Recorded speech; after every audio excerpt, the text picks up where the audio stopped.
A very good evening to you and a warm welcome to the Business PM segment of the Big Bulletin with me, Emmanuel Aboagye-Wiafe, and my co-host, Rosemary, Balami.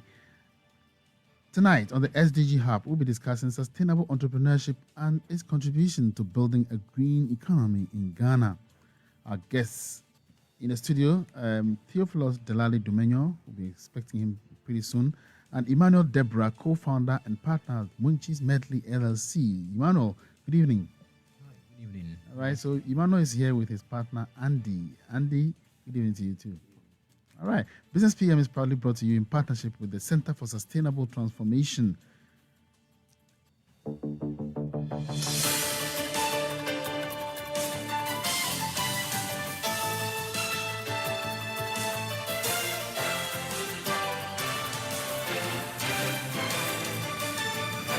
Thank you very much for making time on the SDG Hub, where we discuss challenges and opportunities in everyday business to achieving the Sustainable Development Goals, or the SDGs, as we call them for short. These are 17 goals with targets and indicators agreed on by UN member states, including Ghana, to make the world a more just, equitable, greener, and peaceful place by 2030. On the SDG Hub, we introduce you to business opportunities and activities to help us achieve the SDG goals right here in Ghana and beyond. My name is Emmanuel Aboagye-Wiafe, and as usual, like I said, I'm here with my co-host, Rosemary Balami, from the Young Reporters for the Environment YRE at the Center for Sustainable Transformation. Sustainable entrepreneurship plays a critical role in building a green economy. By integrating sustainability into business practices, entrepreneurs can create environmentally friendly products and services that meet the needs of consumers while also reducing their impact on the environment. This not only helps to produce our planet, but also to protect our planets, but also to stimulate economic growth and create jobs at the same time. Rightly said, Emmanuel. Indeed, sustainable entrepreneurship is a must in today's world, as businesses in developing countries also have to balance economic growth with environmental and social responsibility. By being socially and environmentally responsible, sustainable entrepreneurship provides a business model that meets the needs of the present without compromising the ability of future generations to meet their own needs. This aligns with a number of the SDG goals, in particular SDG 12, responsible consumption and production, and SDG 8, decent work and economic growth. For instance, SDG target 12.6 encourages companies, especially large and transnational companies, to adopt sustainable practices, whilst Target 8.4 sets out to improve global resource efficiency in production and endeavor to decouple economic growth from environmental degradation. However, sometimes change comes from new initiatives, as we will hear today. Yes, Rosemary, sustainable entrepreneurship encourages innovation and creativity, leading to new ideas and solutions for addressing societal and environmental challenges. Well, last week we discussed the challenge of food insecurity, and tonight we have in the studio two entrepreneurs who are on to some great innovations that can be linked to agribusiness and ensuring food security. Our guest here, already seated, Emmanuel Debrah is a co-founder and partner at Munchies Medley LLC, and also his partner Andy is right here. Emmanuel and Andy, good evening and welcome. Hi, good evening. It's great to be here. Yes, I nearly said Munchies Limited. It's Munchies, right? Munchies. All right. Okay, so tell us what do you do at Munchies? Yeah. Okay. A company that manufactures fruit juice. The fruits we normally engage in are mangoes, pineapple, mainly mangoes and pineapple for now. Okay. Yeah. So a friend of ours, also a business partner, came up with the idea of making fruit juice when he realized that they had a mango tree at home, and normally they when it's mango season, the mango goes waste and then they give some out to others. And he came up with the idea, why don't we make juice out of these mangoes? So that was what came about with the company. And then now we make juice, fresh fruit juice, which is very nourishing and satisfying. How durable are these fresh juice when you make them? The shelf life is about a week when it's frozen. Okay. Yes. Do you add any, No additives. We only Okay. add ginger and honey. ginger and honey? Yeah. Right. All right. So, Emmanuel, what exactly do you also do at Munchies? Yeah. So thank you. So, like my partner said, it's a juice brand. Okay. It's a fruit brand centered around creating fruit products. Mainly, our main selling products are fruit juice, like you said, mango and pineapple, and it's a partnership. So in the sense that we all bring something to the table, we contribute. If it's in terms of so fun fact, none of us actually have any background with food processing. That's one interesting thing. So you just jumped into it. How did you start? More the or first less. So we were blessed with the opportunity to have access to fruits from our background. So a friend of mine has had access to mango trees. I personally also had some connections to some people who also had fruits. So we decided to pick up from there.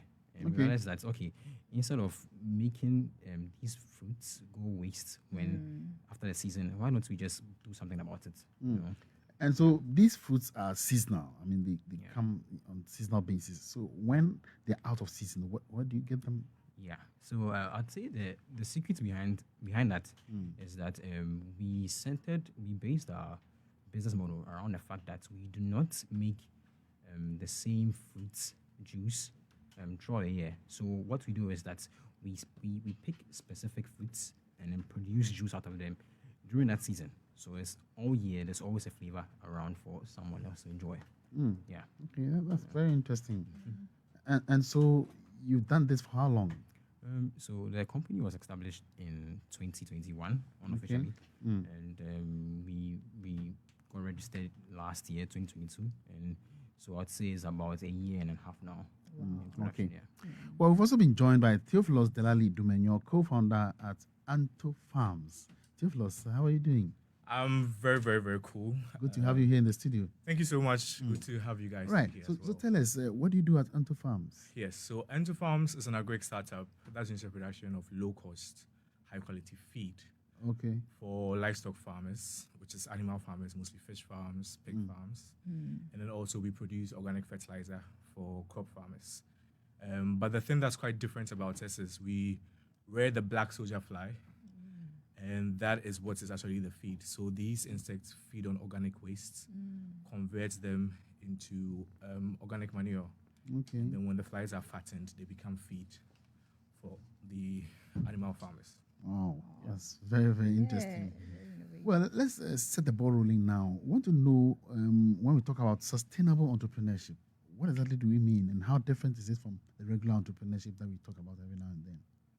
Okay, well, for me, I think sustainable entrepreneurship mainly deals about making sure you put in place systems that sustain a particular industry or a particular space. So, for example, we all know the traditional feed, we all know how it's produced by the combination of chemicals and how it's synthesized in labs. But when you talk about sustainable agriculture or sustainable businesses, you're looking at businesses that have a circularity attached to them, businesses that actually support how agriculture can grow and how agriculture can be better in the next few years to come. So not businesses that rely on a straight line of wastes and producing waste, but businesses that kind of like recycle wastes and then put it back into the industry so that that waste is used and spread. So being effective at that, yeah. Okay, so is it because we don't have, or we will not have regular supply of raw materials for all time round or all the year round? That is why we have to do it sustainably. Yes, that is very true, because currently humans produce about 7.1 billion tons of waste annually, actually.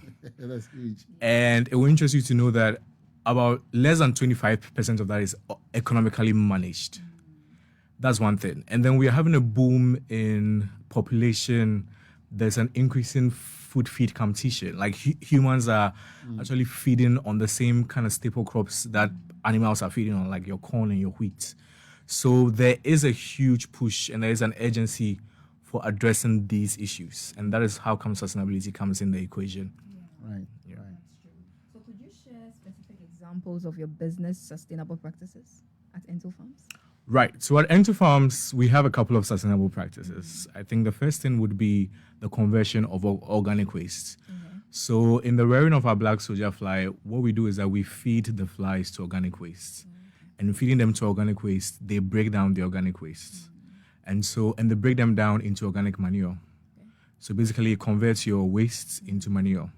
So that's one way by which we can sustain the growing wastes within the industry. Yeah.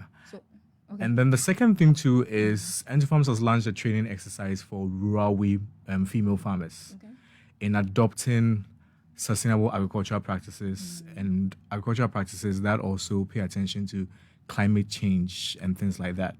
Okay. So using more organic manure versus inorganic manure, and adopting certain methods of farming, which is contrary to traditional farming. Okay. So those are the ways in which our businesses adapt sustainability. And also, what impact do you hope this will make in the broader green economy? Yeah, to be quite honest and to be quite ambitious, we want to be big, and that is no joke. When we're talking about impact, we're looking at West Africa, and we're looking at the whole world.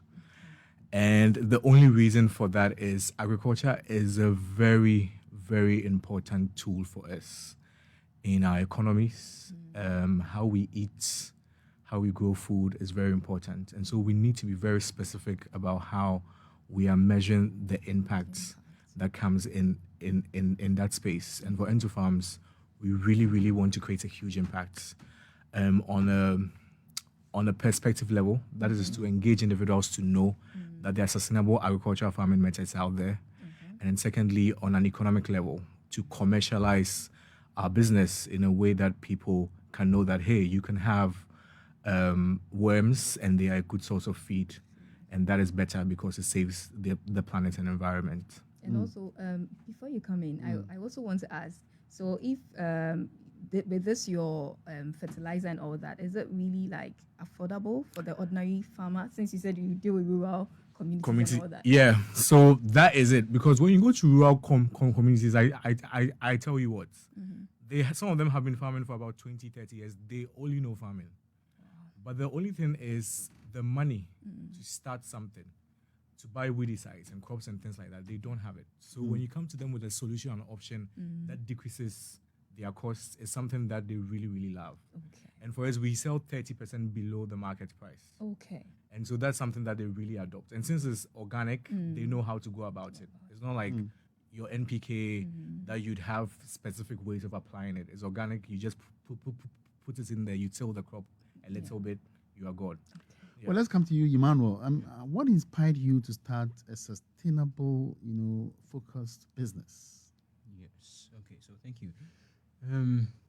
Sustainability. Well, sustainability doesn't necessarily have to only be about waste management, right? It can also be about creating products which appeal to a different type of market that is much more focused on, say, the social and like economic impact of like some processes. So, for example, like he mentioned, you could have like you could create products which are appealing and at the same time less harmful on the environment, and that is also one thing which also sort of like tailored our approach to making fruit juice, right? So one thing we focus on ultimately is our packaging.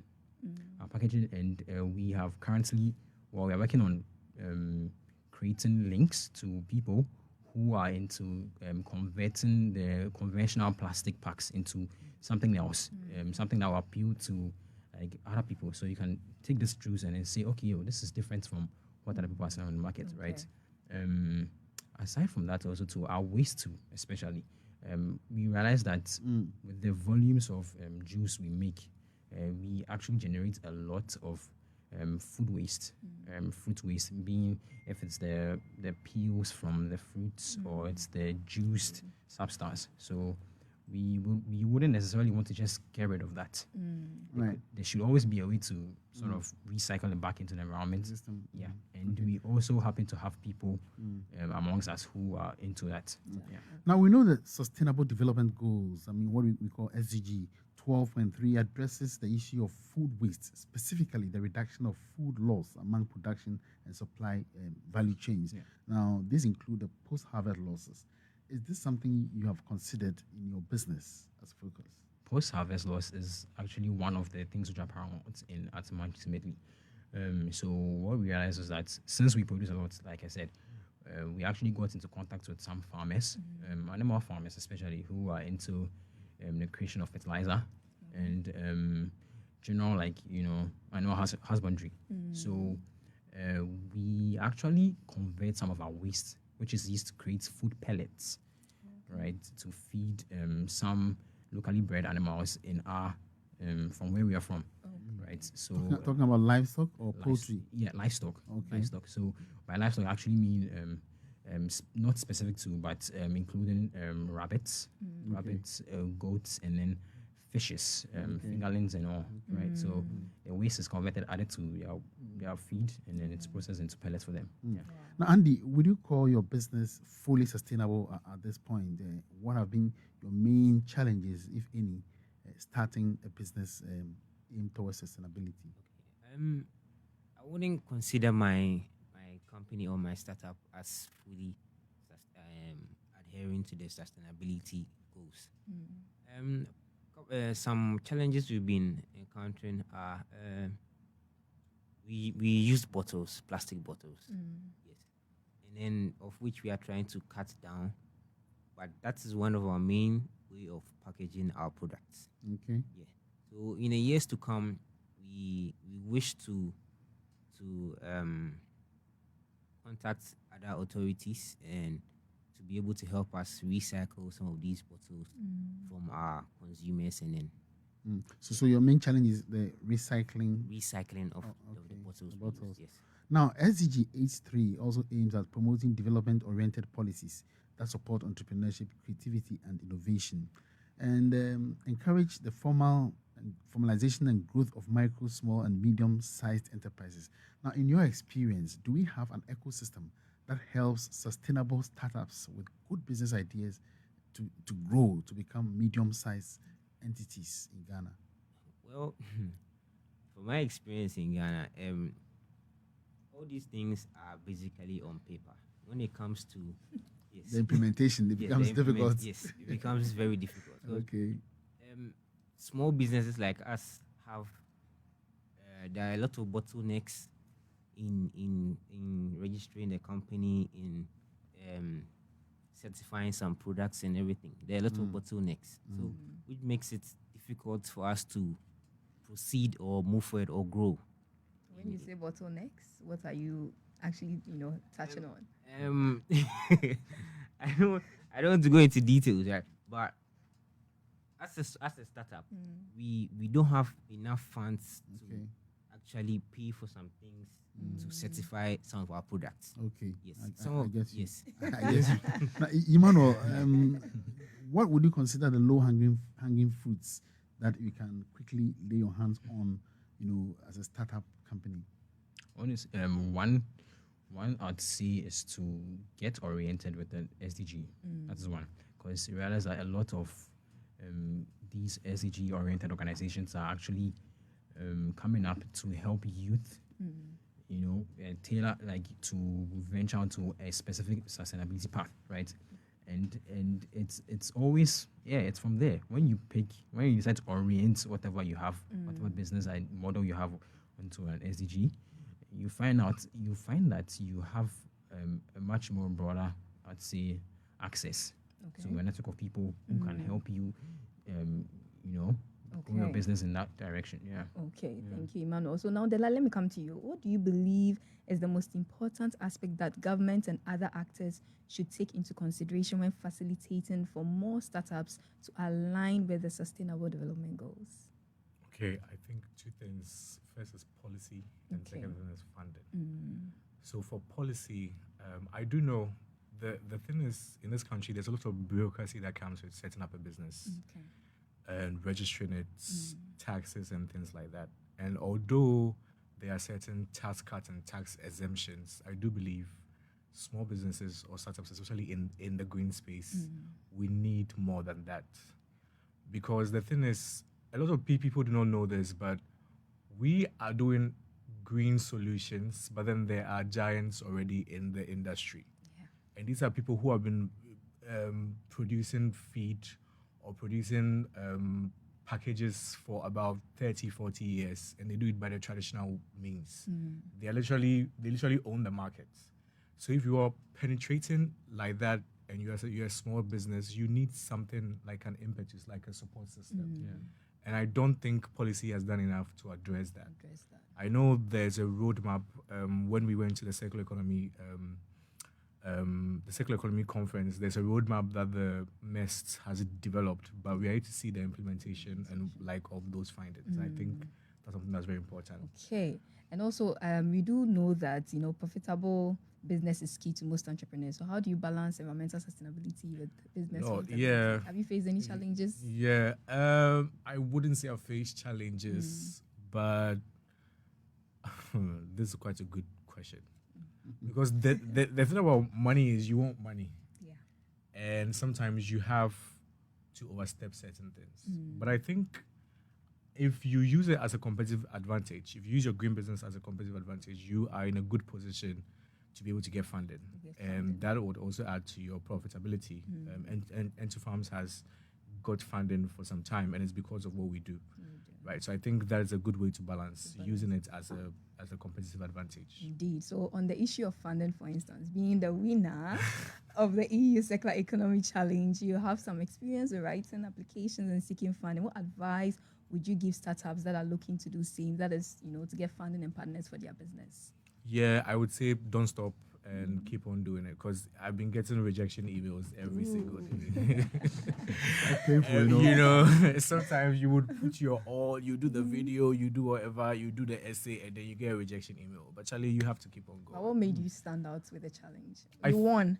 I won that. Yeah. And we Farms has also won others. I think what made us stand out is, first of all, you have to have a good application essay, and secondly, you have to know what you're talking about. Okay. That's very important, because it's only you that you know within your industry and what you're doing. Okay. And then you have to be persistent. You have to make people review it all the time, so that you are doing this according to the guidelines that have in the application, and also according to the SDGs.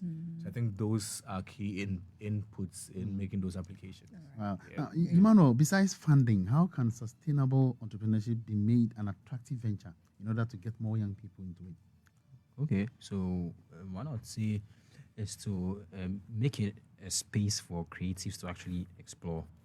And what I mean by this is that, for example, especially with the packaging, you realize how when you compare, this is from my observation, right? Okay. If you compare the packs, like the packaging on like of juice and like food on the market, especially, it's kind of monotonous. In the sense that it's the same thing. There's just too much information, and then it's like just like one product, but then there's so much you have to go through to see what exactly it is.